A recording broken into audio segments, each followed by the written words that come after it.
be ready to let you know. You're ready. I'm ready. All right, cool. All right, well, first, so Marcus and Suzanne, thanks for getting us started. These guys helped us provide the deep dive, so now we're going to focus in on a little bit of a closer objective here. So our goal is to bring Bitcoin to the moon. It's been a meme in the Bitcoin community since forever, since it's been around. And so what a better way to kind of finish off the meme by making it real. So yeah, Moonshot Express. Nice. So who are we? So in front of you today? Yeah, first of all, yeah, I'm Hassan. I'm an aerospace engineer student at the TU Delft and a full stack developer in my free time, and I'm diving deep into the blockchain space right now because it's super interesting and there's lots of opportunities, and Moonshot brings those two factions together for me perfectly. So that's why I'm here. And Dean? Yeah, and so I'm Dean. I'm working on a blockchain startup, working with APG, the pension company, and we're working on a project called Nest Egg, where we're trying to basically build infrastructure for people to own the infrastructure that provides for their everyday needs. But in our spare time, yeah, we're working on this because it's such a fun project. But duly noted, this is just the two of us speaking here, but we have a whole international community of people in the US, in Europe, and in Asia, for example, and they're all together on this mission. So it's not just the two of us. You can just use our feet, by the way. Does that work? Oh, it doesn't. Okay. So, yeah. Yeah, so all right, the biggest question when people say like, okay, that's pretty ridiculous. There's people actually solving bigger problems, actually using technology to help people. So why in the world would you try to do something as crazy as like, sending Bitcoin to the moon? It seems a little bit extravagant, right?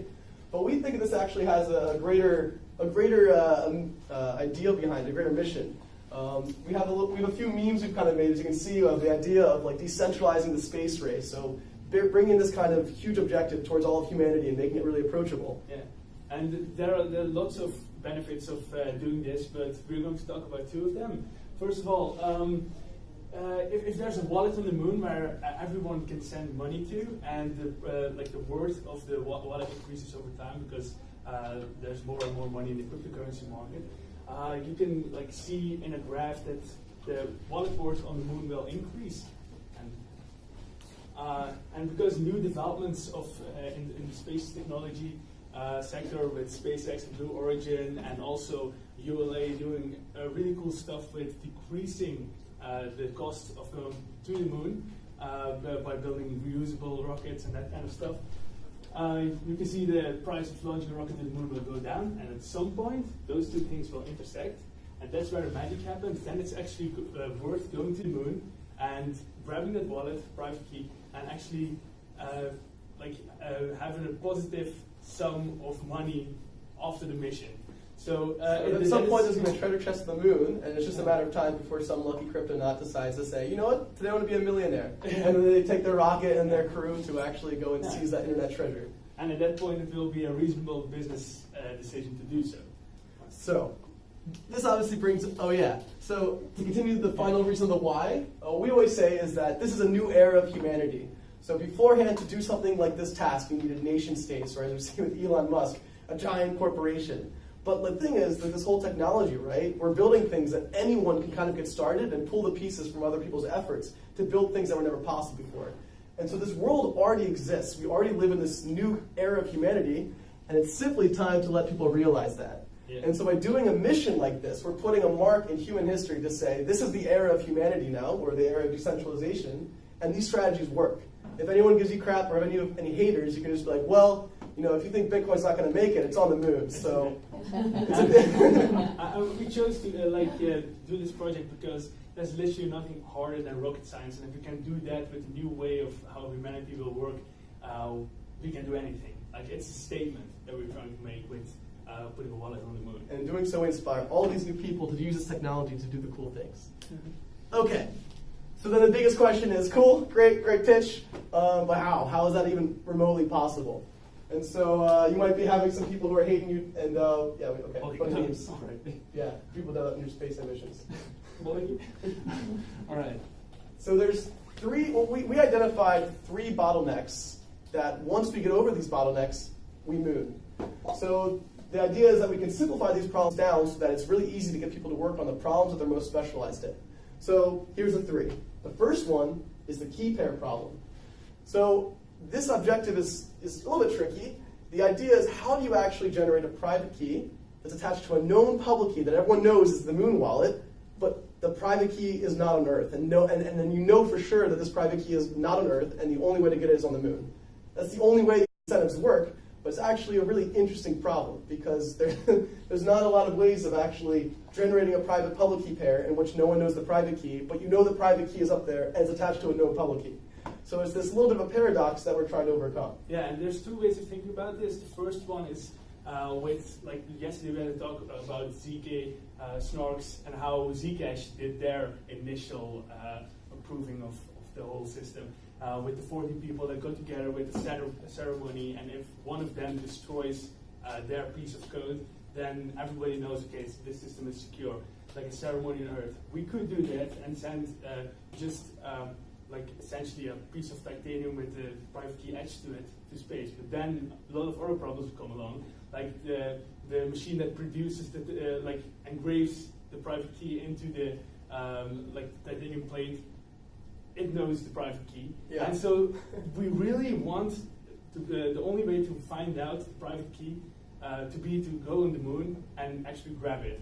And so the second approach comes along right now, and the second approach is generating the public-private key pair while the rocket is launching or when the payload is on the Moon, and then sending back the public key. And they both have the trade-offs, because one, you can do it on Earth, and you can do it for sure. And the second, then, if you want to do it on the way, though, then you have to deal with transmission, or can you actually transmit that message securely? Because if you send a rocket, it doesn't transmit. Shoot, we just launched a rocket with nothing out of it. Yeah, and that's essentially like a last part of this problem. What kind of hardware do we need? Because, like you talked about, hardware can fail. Like if you have electronics going into space, there's a lot of things that can go wrong. If you want to launch your rocket most effectively into space, you need to go through the Van Allen belts, as they're called, the belts of radiation around the Earth where solar wind gets trapped. So integrated circuits, like we know in our mobile phones and laptops, can get byte flips, as they call it, or bit flips. So data could get corrupted, and there are solutions to these problems, but this a huge thing of how the actual payload should look that goes to the Moon and what the functionality of the payload is. And overall, this is what we think is the most important problem, because doing this securely is what incentivizes people to actually participate. If you don't trust that this, the only way to get to this wallet is to go to the Moon, you're not going to put money into it. But if you know for sure mathematically, and it's been proven, and there's proofs that it actually is the only way to get the keys to the Moon, people are going to throw money on it knowing that there's no other way of people getting it than actually decentralizing the space race. And if you look at the 3 steps, step 1 is actually the only thing that hasn't been figured out yet. That's the only new part of this project. The rest is just piecing together what humanity has already done. We have already gone to the Moon. We know how to crowdfund. But the whole blockchain part of this stuff, the key pair problem, as you call it, is the new a new thing needs to be figured out. Frontier, I like that, the new frontier. A new frontier, exactly. Before we flip, there's luckily a little bit of hope to add. So we put this problem out to our community and we said, all right guys, what do you think about this? And we've got some interesting approaches. So we had, for example, the hardware security module. You can have a machine, it generates pieces of the private key, and different people are responsible for their own piece. And then if they throw it away, and you can be trustful that they threw it away and they don't collude, that's one way of doing it. And there's a few cryptos that actually, was it Zcash? Zcash had, I think, had a signing ceremony where they basically generated the whole blockchain, where they had like 16 people each take a piece and they threw it away. They did it all in one ceremony. They drove in different directions and destroyed the key.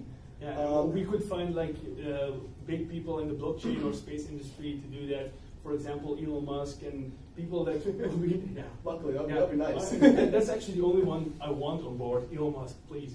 But we can do like with high-profile people that will take on this responsibility. But there is a part of trust being put into those people. So that's also one of. So second alternative, which is pretty cool, is we had someone from our community actually who's like doing quantum work in their school, and they actually started writing like a white paper, but like a yellow paper, like a theory of how you can use maybe quantum entanglement to generate the keys on the Moon while on Earth and doing those kind of things. It's actually his thesis. He was trying to write. So the point being is like we can do this very creatively. It doesn't have to be done one way, and so that's why we're like putting this out to the community to be like, help us solve this problem because it really helps us get to the next level.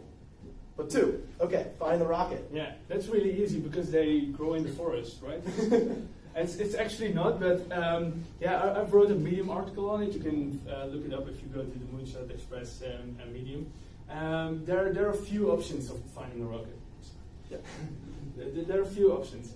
Do we piggyback or do we do a dedicated launch? Piggybacking is essentially having a mission that's already planned to go to the moon and just ask them, pretty please, can we put our payload in there as well and pay a smaller fee than just having a dedicated launch. And the dedicated launch is, as it says, dedicated launch.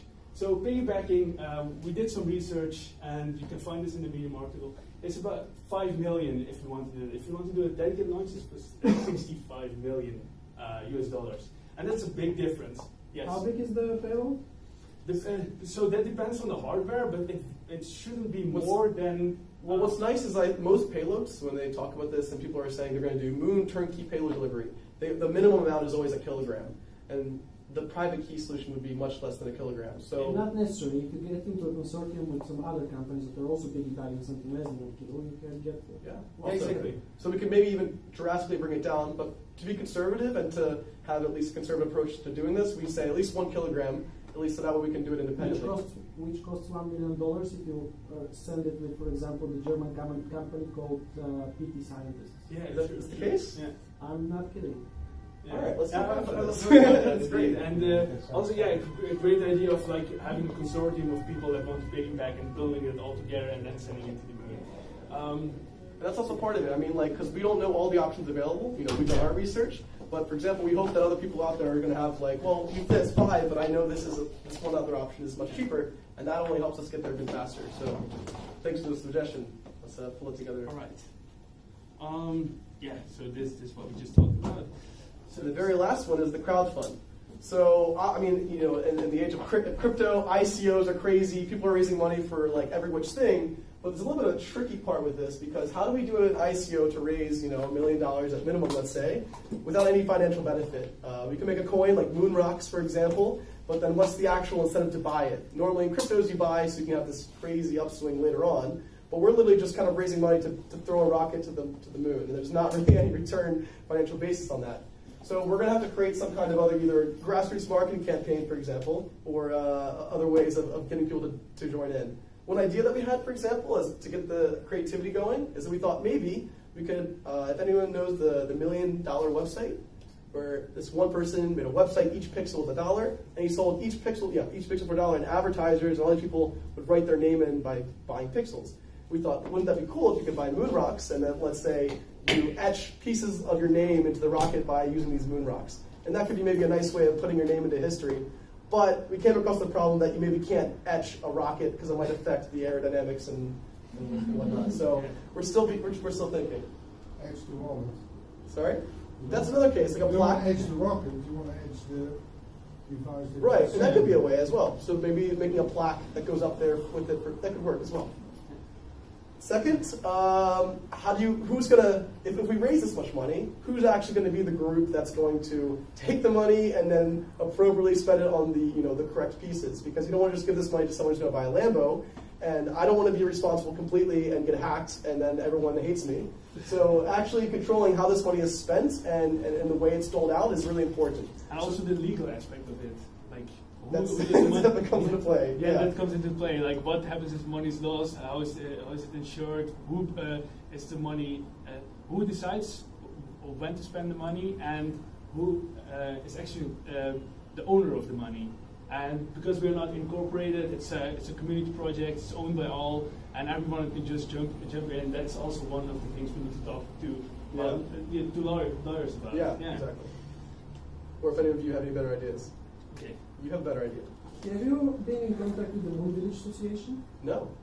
It's a quite big organization, started last year, Okay. supported officially by ESA, NASA, JAXA, Roscosmos, etc. Okay. Everyone's in there, even the South Korean space agency. Okay. And there are plenty of people working on solutions with anything related to the moon. Okay. To have people and systems and everything on the moon. And I think this will be a perfect project for them to be interested in that. All right, you got to write I down bet one, the that rocket launch, and now this thing. So I'm Yeah. going to get a piece of paper with writings from you after this. Yeah, we're going to talk to that guy. Yeah. All right. And then third is just, to do a crowdfund, we need awareness, right? So we need people to actually know about this and be excited enough to actually pitch their money in. So the grassroots marketing campaign and the way we bring this about is also a big deal. So that's the three bottlenecks. If we can successfully figure out the key pair problem, figure out which rocket to use, and figure out the crowdfund, we move. Okay. So finally, so what is Moonshot? We've already been saying, we've kind of revealed that we're this community, we're not an incorporated organization. We use this philosophy, so you can see we're a group of people just kind of doing this for fun. We went to the European Space Agency and they were giving us some tips and tricks. But we use this philosophy called Swarmwise. And it's basically this decentralized organization management philosophy in which you encourage anyone in the world to take initiative. You say, if you want to have impact, you don't just wait for someone else to do something, you take the control into your own hands. If you don't like what someone else is doing, you can't say no, you can only try to do your thing better and see which initiative takes or prevails. And a person in my past, I used this to build a student organization called the Blockchain Education Network. And we had students set up Bitcoin clubs across the entire world. We have over 300 college campuses where they have their own Bitcoin clubs and they share resources, share information to help even more kids get things started.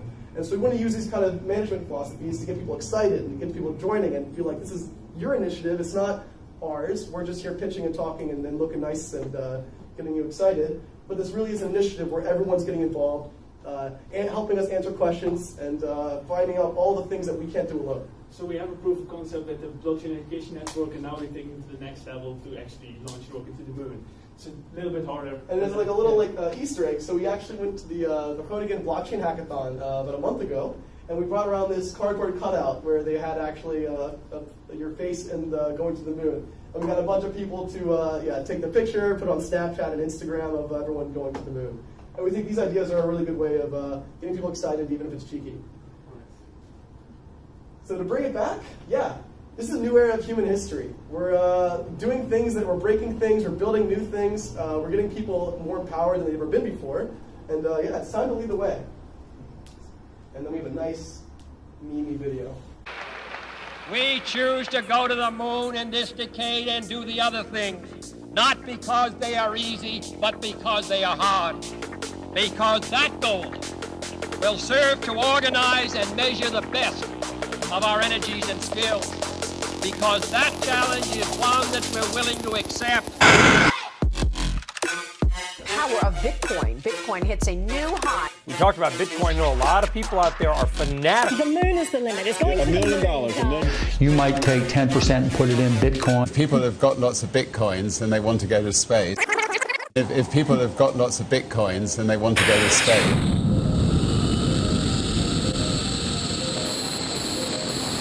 +5. +10. Burn out.